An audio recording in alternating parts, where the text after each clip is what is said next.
So this is question 22, part A of 2012 higher paper 1. And we're asked to express cos x minus root 3 sin x in the form k cos x plus a. Now, formula sheet that you get will show you an expansion of cos x plus a. The pattern is cos, cos, sin, sin. Angles in this order are x and a, x and a, and if it's a cosine there, it's the opposite to the plus. Cosine's contrary, I always remember it by. So plus changes to a minus. Now this expression here has a k times, so we must multiply the whole of it by k. So this term will get multiplied by k, and this term will get multiplied by k. So we're ending up trying to write this in the form k cos x cos a, that's this, minus k sin x sin a, k sin x sin a. And a little bit of colour possibly would help us here. Let's do brown. There's a 1 times cos x. Here the number that's multiplying cos x is k cos a. So k cos a has to be equal to 1. If we want this expression and this expression to be equal, then we match like with like. So one lot of cos x, this must be one lot of cos x. So k times cos a must be the same as 1. So these match. And let's choose green. Here we have root 3 lots of sin x. Here we have k times sin a lots of sin x.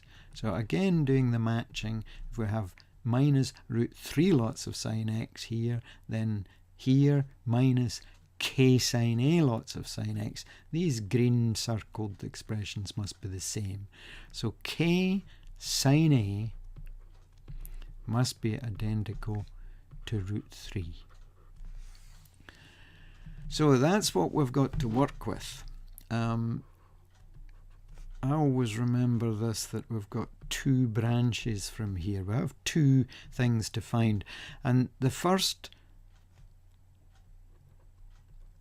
method we use is to use the fact that sin a over cos a is the same as tan a. That's what will go on down this branch. The other branch uses the formula sin squared a plus cos squared a equals 1. So to get a sin a over cos a, we look at this and divide it by this. So this divided by this will give us a sin a over cos a. So we've got a k sin a divided by a k cos a. So that's the left hand side. So if we do this the same on the right hand side, we must get the order exactly the same. That this divided by this will be root 3 over 1. So root 3 over 1. That's just root 3. So we can proceed dividing top and bottom of this fraction by k. So the k's cancel out. Sin a over cos a we know is tan a. And tan a being root 3, okay, there's a diagram. It's an equilateral triangle of side 2. If we chop this in half, that becomes side 1. Pythagoras tells tells us that this shorter side in this right angle triangle with the square root of 2 squared minus 1 squared, 4 minus 1, that's square root of 3.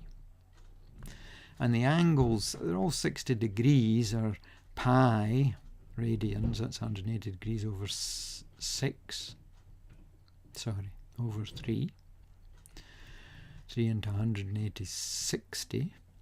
So tangent of pi upon 3, opposite over adjacent, is root 3 over 1. So tan pi upon 3, A is equal to pi upon 3.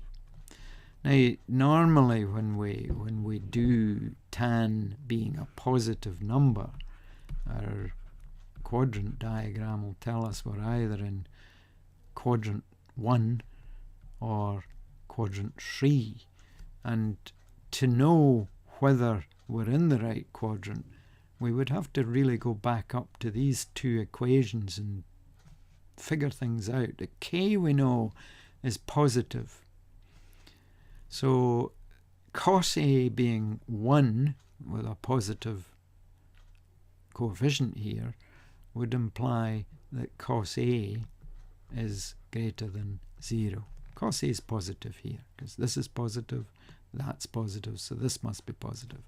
And down here, similar thinking, k being positive, root 3 being positive, sine A must be positive. So the only quadrant for angle A, if these are both positive, is quadrant 1. So quadrant 1 only for this. I suppose it would be nice to say what we've concluded here, that A is in first quadrant between 0 and 90, 0 and pi upon 2. So that's us discovered what A is. Let's move down the other branch where we have to get a sine squared A and a cos squared A being a 1. That's the method of getting rid of A. There is not an A in the expression 1. Just like we got rid of k by cancelling here, so there is not a k in this expression. So let's square this. So we'll get k sine A, whatever that equals, we're going to square it, and then add k cos A squared. So whatever this is, value of that, we'll square it. Now we do know the two values. K sine A is root 3, so we're taking root 3 and squaring it, and this we know is 1, so we're squaring 1. K sine A times K sine A is K squared. Sine A times sine A, sine squared A, we write that. K cos A times K cos A will be K squared. Cos A times cos A is cos squared A. Root 3 times root 3 is 3. 1 times 1 is 1. There's a common factor of K squared, leaving us sine squared A plus cos squared A. Which is why we did this, so that we can replace that by 1. 3 plus 1 is 4. K squared times 1 is just K squared.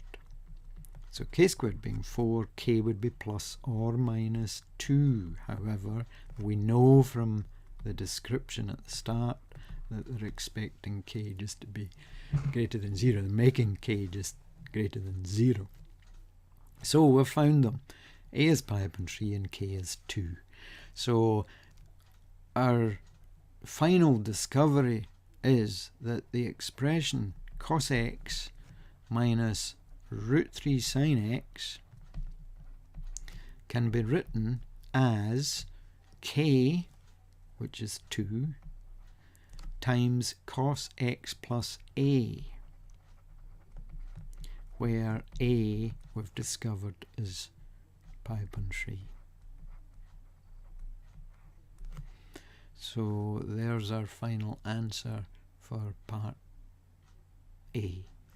The values of K and A are 2 and pi upon 3.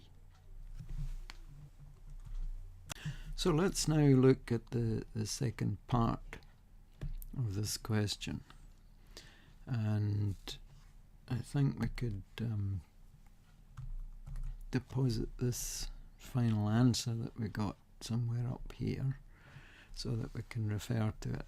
So the second part of the question says, find the points of intersection of this graph, y equals that expression, with the x and y axis in that interval. So we're looking at the graph y equals cos x minus root 3 sine x, which we've decided we can write as twice cos x plus pi upon 3. Now remember, to find points of intersection, a graph and the x-axis, we're asking when is y equal to 0. All the points on the x-axis, y coordinates are 0. So we'll say what we're doing for x-axis intercepts, which is the tougher part in this question. We set y equal to 0. So we basically have to solve when is this, the 2 cos x plus pi upon 3, when is that equal to 0? So twice something is 0, when is cos x plus pi upon 3 equal to 0? So which angles make a cosine 0?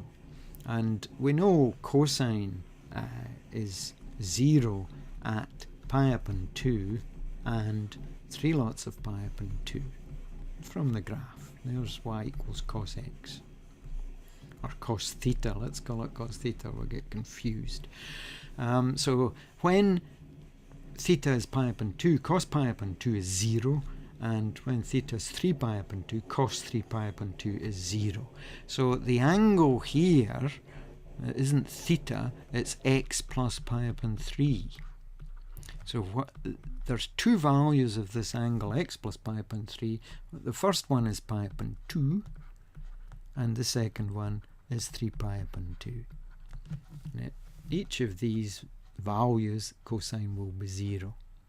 So we do have 2 values for x. We have x being pi upon 2 minus pi upon 3, or if x plus pi upon 3 was 3 pi upon 2, x would be equal to 3 pi upon 2 minus the pi upon 3. Now let's think sixths.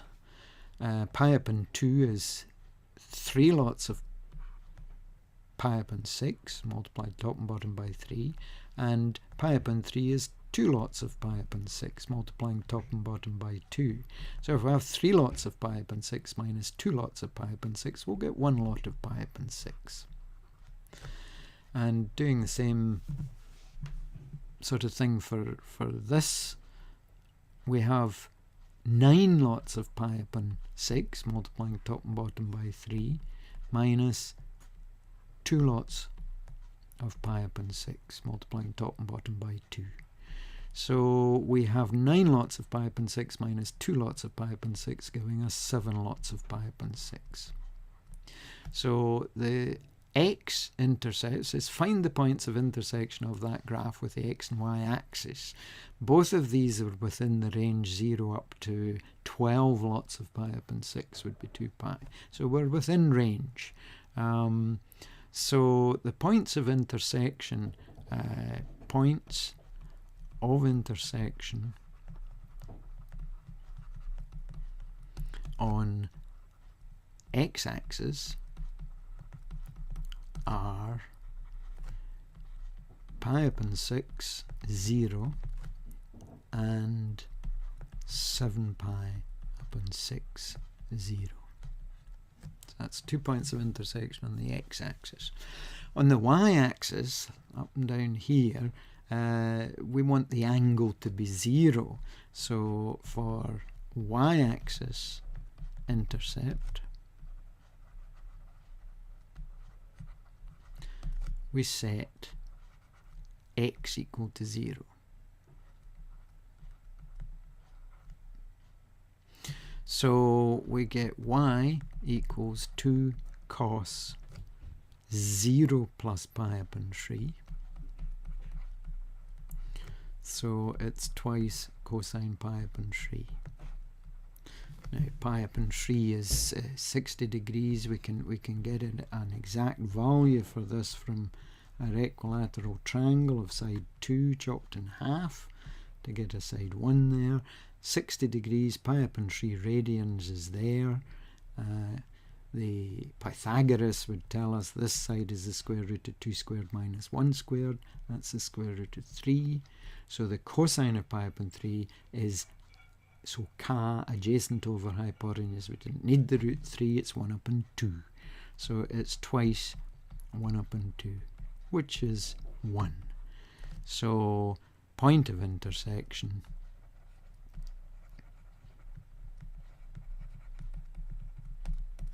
is 0, 1.